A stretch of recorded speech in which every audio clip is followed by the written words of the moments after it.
Osa, Aurora's preparing to go drive her out at the end of the year. That's a major, major milestone accomplishment.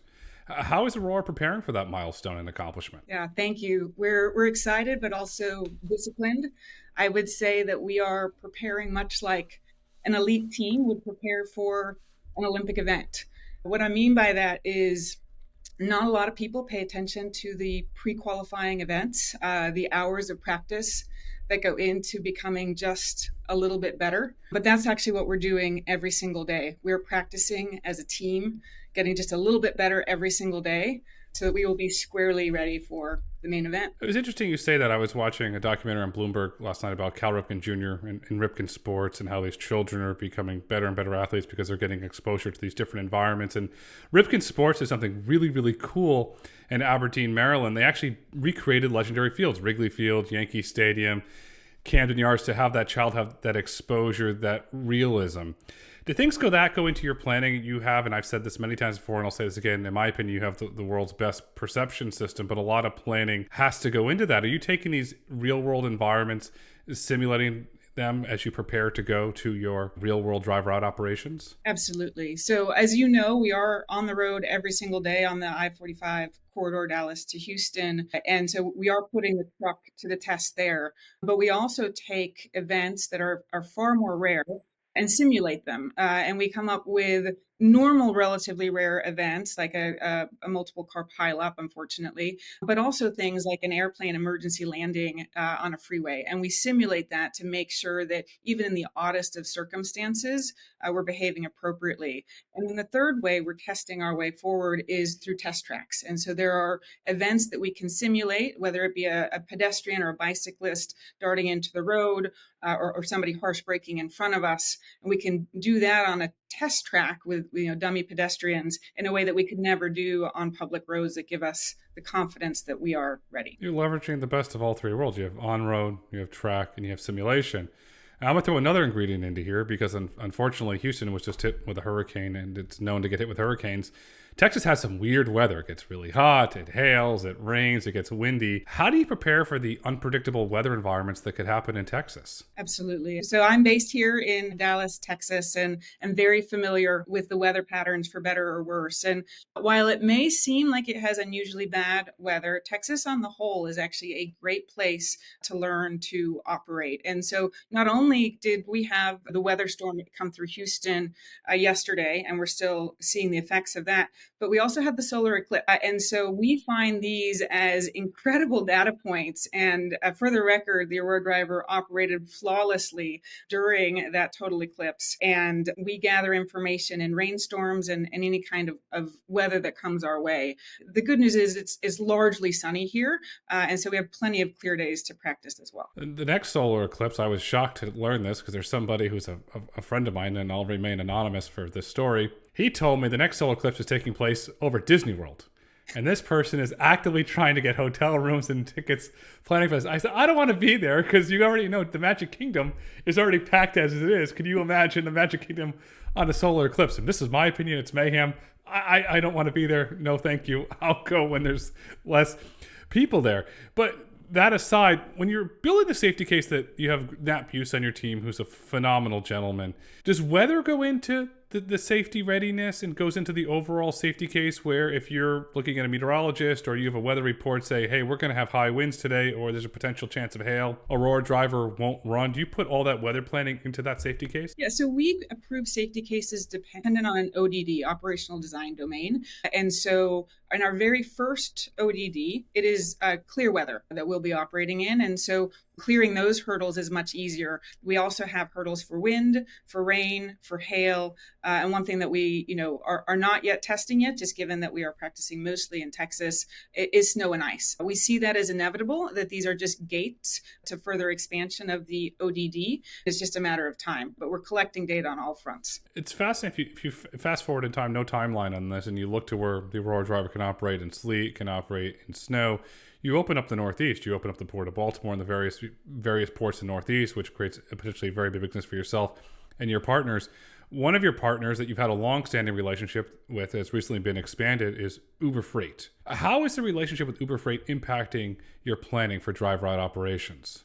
Yeah, thanks. The good news is we've been working with Uber Freight for several years, and they're a phenomenal partner. We enjoy working with them, incredibly talented team. And so the expansion of the Premier Autonomy program was really an inevitability of the work that we've been doing. I think the mutual trust and respect that we've built for each other allows us to open what we call a democratization of autonomy. And by that, I mean, we're making the autonomous technology, the autonomous vehicles available to carriers of all sizes. And through the announcement of this new program, we also get closer to those customers. So we learn more about their needs and over time can develop a product and services that are really designed for any unique elements that might be important to them. So very excited about this opportunity and what it means for the industry. To me, what you're doing, you're creating jobs. You're creating businesses. I could see a scenario in the future where you have a new industry called carriers as a service that operates as the Aurora driver, the platform that connects everything becomes Uber Freight. Do you see this Premier Autonomy program as a job creation program? Sure. I think everything we do in one way, shape, or form is creating a new economy and in turn, new jobs. So with Uber Freight, absolutely, we can see an expansion there. For Aurora specifically, I mean, I sit here in our command center, and so we're developing new roles, mission control specialists, remote assist specialists out at the terminals. We have evolving roles in terms of what it means to manage an autonomous based terminal. So we're really, really excited about the jobs that we're creating daily and that we'll continue to create through partnerships like the one we have with Uber Freight. You hit the nail on the head. You said the new economy. I call it an autonomy economy. Yourself, Aurora's going to create jobs. Uber Freight and Uber, for a matter of fact, are going to create jobs. Your competitors in the industry are going to create jobs. It's going to be really healthy for the backbone of the economy. There's certain reports that you read, e-commerce is slowing. There's other reports you read, it just continues. But if you look at my household, you look at your friends' households, everything that can get delivered gets delivered. And if you bought it, it came to you on a truck. If you bought it, a truck brought it. It's very simple that way. When Aurora goes driver out, what are your customers expecting? Is there going to be any major significant change, or will it just be operations as normal? What can they expect? We hope, well, not just our customers, but the public at large is as excited as we are, that they see this as a bit of a moon landing, a really incredible inflection point in our transportation ecosystem. But we're also aware that it may just be seen as another day in America. Keep in mind that we are hauling freight autonomously already. We're well embedded into the logistics ecosystem. And so there's a chance that they just see it as another day and barely notice. Moon landing. I like that. That was a national televised event. Will the Uber driver out be a nationally televised event? Well, and then they had broadcast TV. Now we have YouTube. Will it be a live streamed YouTube event? I love that question, and I would just ask that you stay tuned. We are making official plans as we speak, and we will be very excited when the grand reveal does come. Okay, there you go. So then I'm going to subscribe to the Aurora YouTube channel, and I would encourage our listeners and viewers to subscribe to the Aurora channel as well. From a driver on the highway perspective, I have a request from the little kid in me that I asked Sterling this question as well. When will the Aurora trucks be able to play the honk game? You are not the first who's asked, and I would love for that to be a priority on our product roadmap. I will say that we put our customers' needs first, and we will solve those problems initially. But absolutely, it will be a wonderful day, and I think it's a when, not an if, when the Aurora driver can play the honk game. I can't wait. And then you're going to get a video that goes viral, and then perhaps you get more customers, you create more jobs. So that's just the value of that interactions there. The first lane that you're going to go driver out will be Dallas to Houston. After that, what lanes are currently on deck that you're currently exploring? Yeah, right. So Dallas to Houston is first. That's the I-45 corridor. Second is El Paso to Fort Worth. That's already officially lined up. And after that, as I mentioned earlier, we'll put our customers' needs in front when it comes to the roadmap. Our expectation, based on what we know today, is that we grow horizontally. That means to the east and to the west, reaching the eastern and western seaboards, and then over time, growing north. But the exact destinations will really be decided by the demand and needs of our customers. Do you see in patterns different types of freight being moved on different lanes? And if so, does that impact your approach towards driver out? It's a fascinating question. It is something we think about a lot. We do serve many different trailer types, so reefers, intermodal, your standard 53-foot dry van. And we certainly see, just like freight operates today, that there are different use cases for each of those. Reefers in particular, there's urgency typically in that freight. And so the desire to go longer distances faster is more important. And so we're excited, I think, by the multiple use cases that exist and the many problems that autonomy can solve for each of these different trailer and load types. Reefer's fascinating. Is there any, obviously it takes more power to operate a reefer. Is there any impact on the autonomy system, since there is a power draw for the reefer system as well as for the Aurora driver? Yeah, that's the wonderful thing about being able to work out any kinks through the pilot. So we've had a public partnership with Hirschbach, which runs refrigerated freight with the Aurora driver and has for well over a year. We have seen no major differences in the way the Aurora driver operates, which is very validating to us and speaks to the scalability of our platform. When you look at scalability, so the next lane is going to be El Paso to Fort Worth.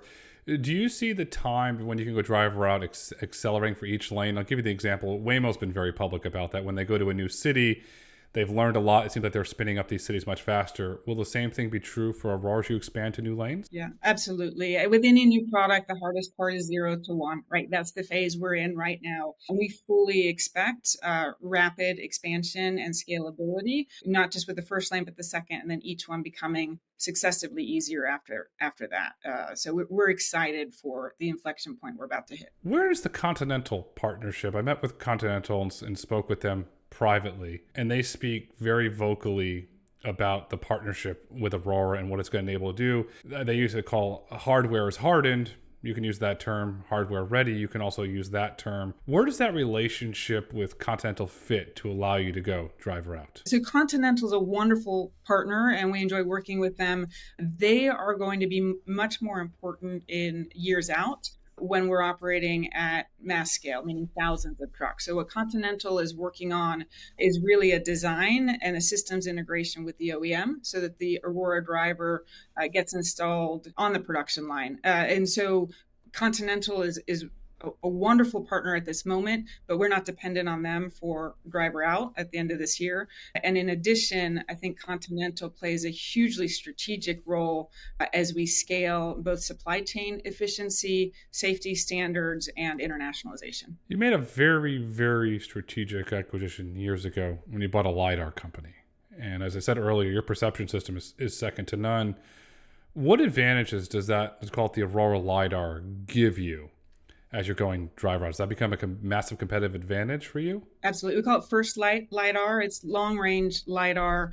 And by our estimation, it's the only LiDAR that can see at the range that we can see in the entire world. What I mean by that is 4 football fields in advance, we can see via our LiDAR very clearly whether it's dark or misty or foggy out.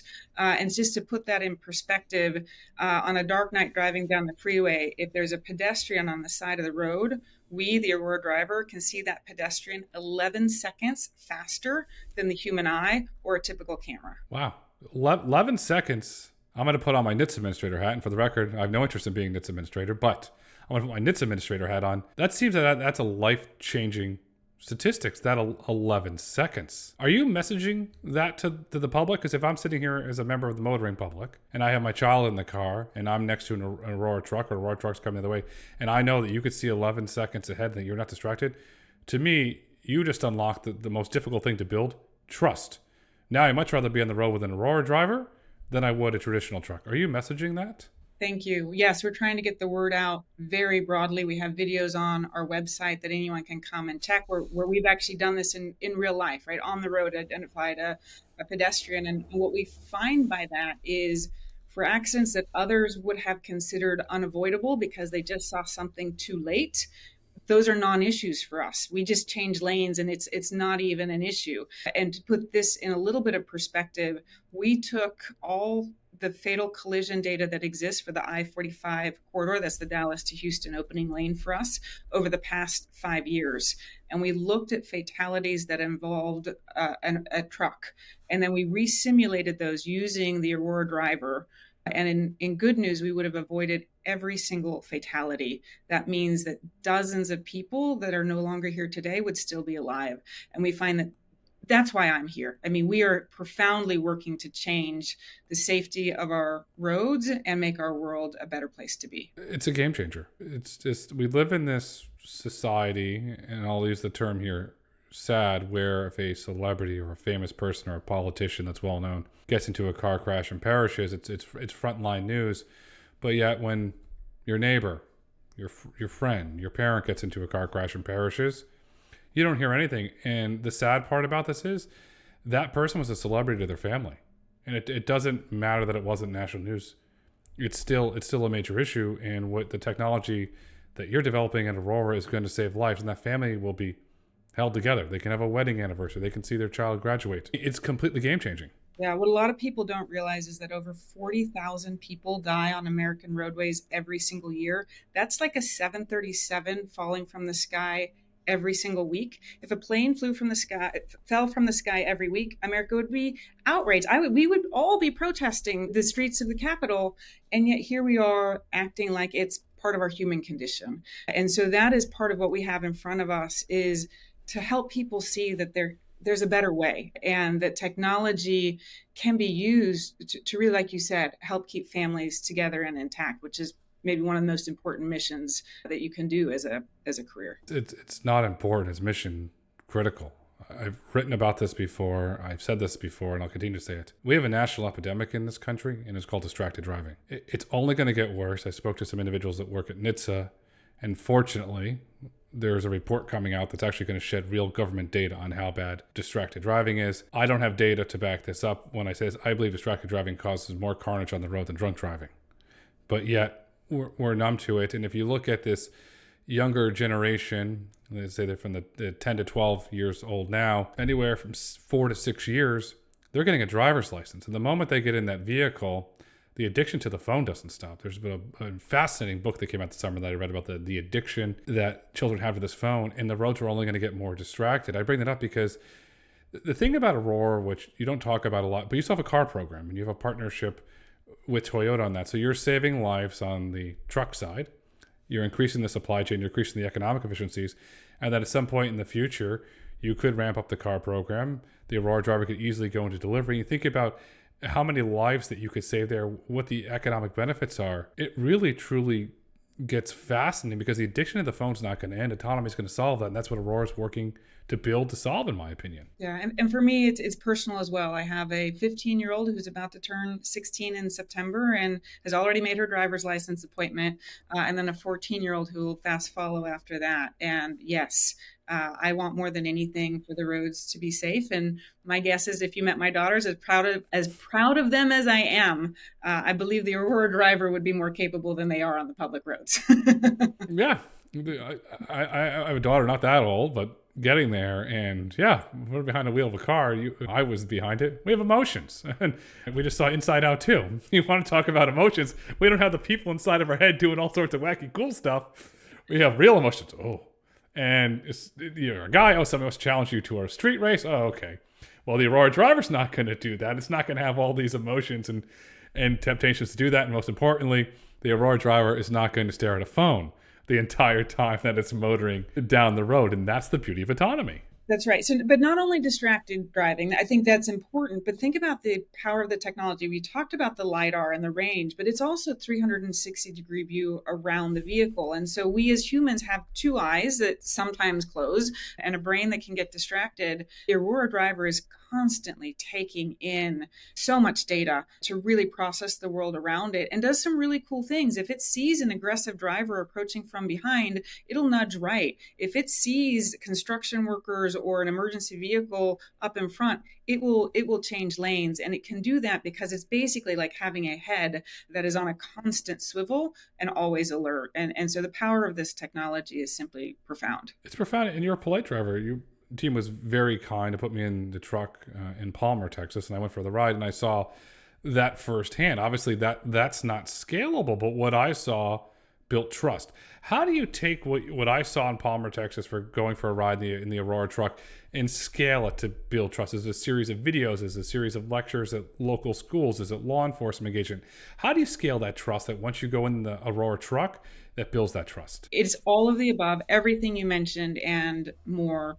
I don't think we can build public perception fast enough for how quickly we're moving, but we're trying. And so we had a recent event at a local public high school where we brought the truck. We brought some experts. We had high school kids ask the questions that were on their mind. And it was such a popular event that the principal asked us to come back next year and do the same thing for the next class. And we may even go on a road show. But to your point on scale, how many high schools can we visit between now and launch, even if we concentrate on Texas? And so within that, I actually go down to Texas, Austin a lot. I'll be down in Austin tomorrow and speak with regulators there. We try to do podcasts like this, really to inform anyone who might be curious about what's happening. And to your point, make this a technology that people are proud to be a part of, that they do see this as an amazing American innovation that's designed to change lives, as opposed to something that might be a little bit foreign and scary. Yeah, that's a really good point. Now let's get into the fun of this. You expose that child to the truck. How many of those individuals or those children said, hey, I want to be an engineer. I want to build this. I want to go into autonomy. Did you have those moments? Absolutely. And as a fun fact, this is a Palmer High School that we went to. We actually have a Palmer High School graduate working at Aurora right now. We believe we are reshaping the transportation economy one new hire at a time. And it is really, really exciting. I would say the questions that we get from teenagers are fundamentally different than the questions we get from industry veterans or those who have been on the roads for decades. You could learn a lot from those children. They have incredible big ideas. There's that great children's book. This is for younger children. If I Built a Car. And this kid, he wanted to put an ice cream parlor in it, and he wanted to put a pool in it. And he wanted to do all these fun things. And then towards the end, he said, "What if I had a robot? Then I could have a hot dog machine in there, and I could eat hot dogs when the car drove." But it's that fun imagination that's unlocked there. As you move to go driver out, what role does infrastructure play? Does Aurora have to start a new company called Aurora Infrastructure, or what role does infrastructure play? Yeah, if you're talking about common road infrastructure, the Aurora driver does not require anything beyond what a human driver requires. So that's the good news. We don't need special roadways, special signs, lights, anything like that. We've really been designed to work as the world is today. That includes working with law enforcement as it exists today. We have a fantastic relationship with the Frisco Police Department, where they've already practiced pulling the Aurora driver over in autonomy and understanding what that would look like, how they would dial our command center, our 24/7 command center to speak to somebody. And so we believe we'll be fully immersed in American roadways as they exist in 2024. That said, there is infrastructure that we're building at our terminals. Our hope is that is a light infrastructure, a light touch, and there are a few nuances in terms of data offload and onload and calibration testing. But in the grand scheme of what's involved from an infrastructure perspective, it's very light. When you do the launching and landing, some terms launch pad, landing pad, can you do that from a digital infrastructure layer, or do you actually have to build out physical infrastructure for that? It's geofenced, so it's very simple. We just need a launch and land pad that will fit an 18-wheeler. And once we have that defined, we'll geofence it. It will sync with the Aurora Driver app, and we can launch from virtually any location. It's very cool. That goes back to the whole theme of the company. To me, it's scalable. And if you look at, one part of the company is scalable, and then the other part of the company, you have massive set of redundancy through your partnerships and through the engineering that your team has built.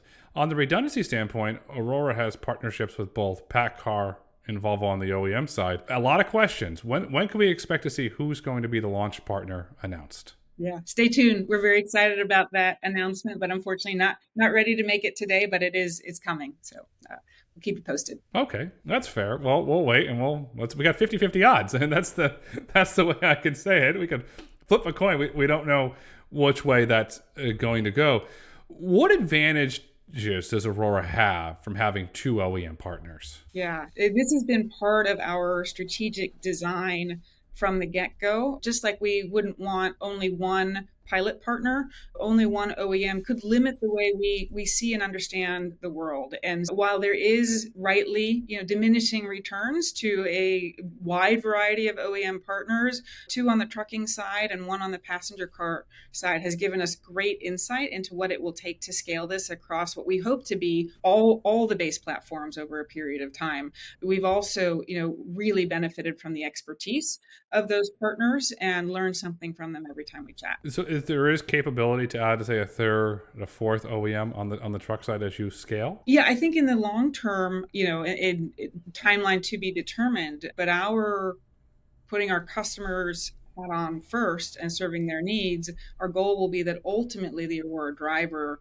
will be available on the base platform of their preference, if they have a preference. There's a lot of politics in trucking, as you well know. We're a dime, we're a Freightliner shop, we're a PACCAR shop, we're a Navistar shop. You have a lot of intricacy politics that you're going to have to deal with. That's the politics side. Then there's the practical engineering side.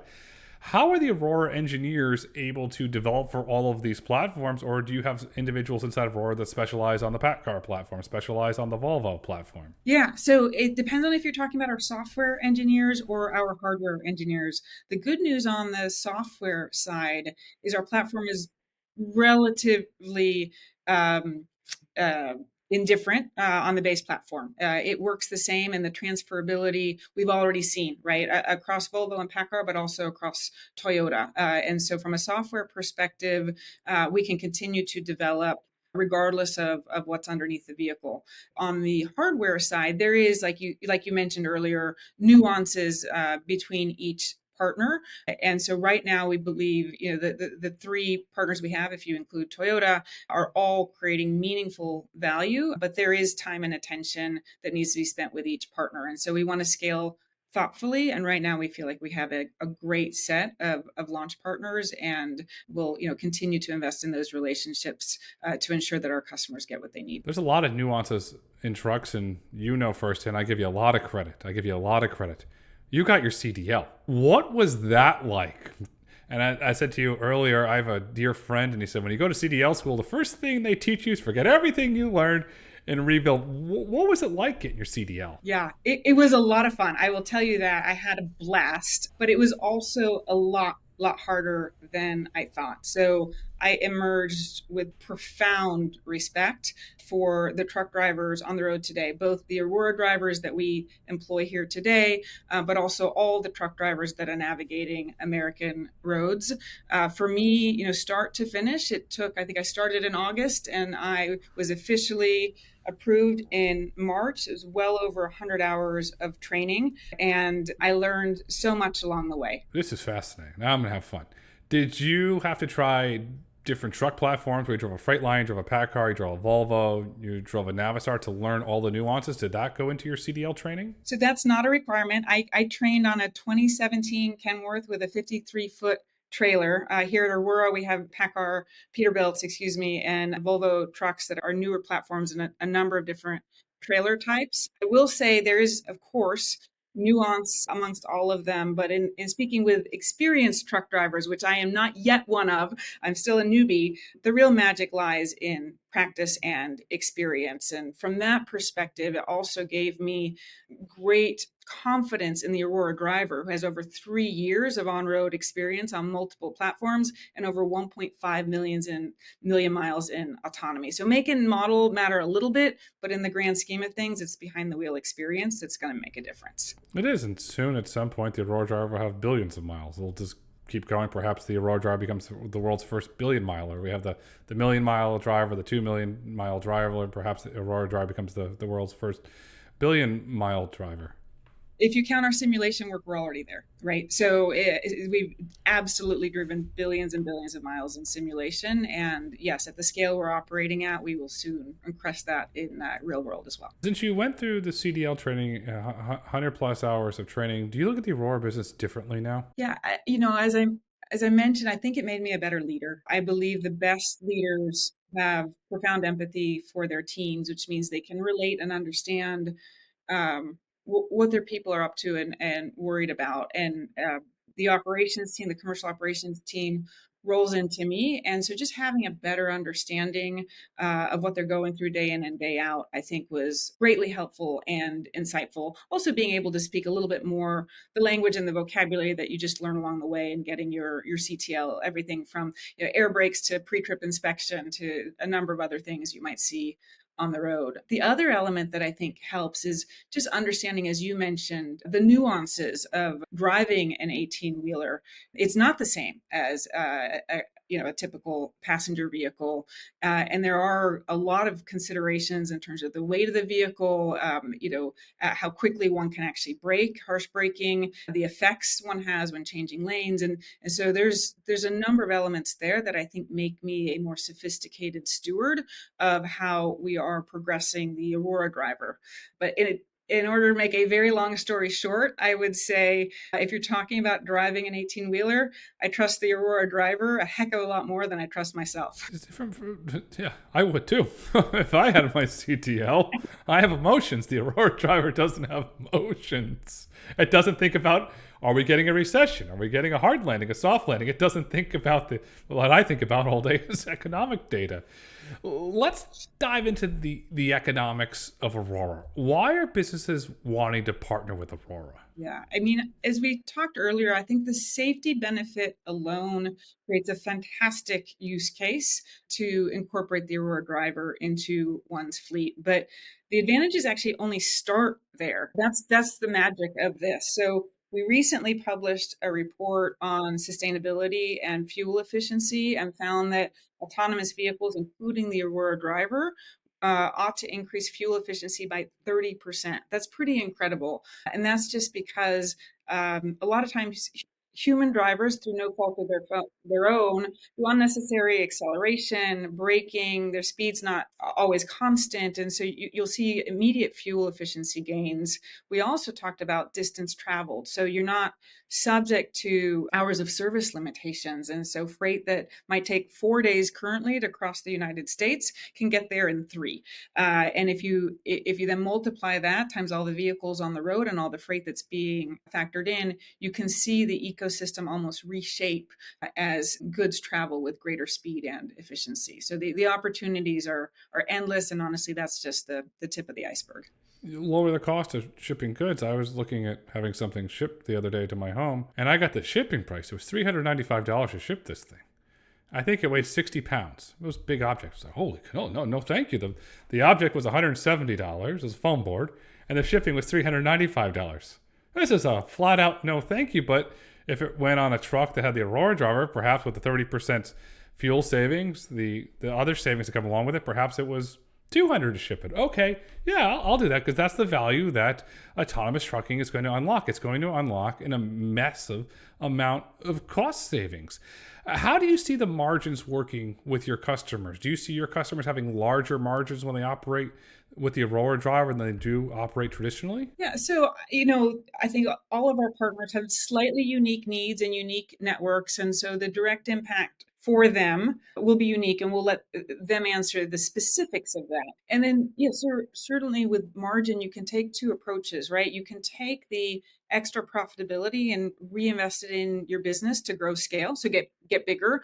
And a lot of experts believe that the logistics industry will grow because there is a driver shortage and there is demand, like your merchandise that you didn't purchase, that's not being met right now because the price is not sustainable. And so you could see people going for scale, not profit. You could see others hunkering down and taking the cost savings and reaping the rewards from a profitability perspective. But again, that will be determined by our partners' unique approaches. You said it right.